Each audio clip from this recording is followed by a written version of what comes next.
Polls have now closed after a very active day across the southern Alpine state of Bavaria here in Germany, with what election monitors say was a very good turnout. And as was expected, according to initial projections, it is the CSU, the Christian Social Union, which has come out with the most amount of votes. Currently, roughly around 36%. That is the polling numbers that they went into these elections with.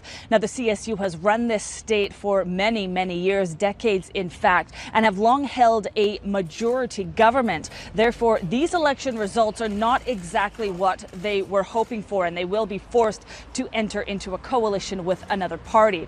Coming in second are the Greens with roughly around 16%, followed interestingly by the AfD, the Alternative for Deutschland. Now, this is a far-right party here in Germany, and going into these elections, they were polling around 5% above what they brought in back in 2018. So these election results will provide them with a few extra seats in the 19th Bavarian state parliament. And then we have the Free Voters, which is a loose union of independents that have formed the party called the Free Voters of Bavaria. They have been with the CSU for the past 5 years. Could they be the next coalition partner? They have brought in, as we're polling going into these elections, roughly around 14%.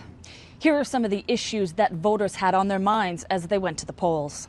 My issue are the migration, of course, the energy in Germany is a very big icon. I think the biggest problem of our time is climate change.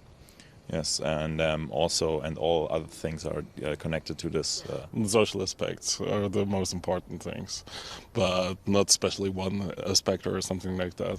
Why these state elections are so important here in Germany? Well, that's because the CSU, the Christian Social Union, right of center party, has long dominated politics here. For many, many decades, they held an absolute majority. And with a state population of about 13 million, that makes up roughly about 10 to 15% of the federal electorate. So what happens here clearly has an impact on politics in Berlin. Natalie Carney for CGTN in the Bavarian state capital, Munich.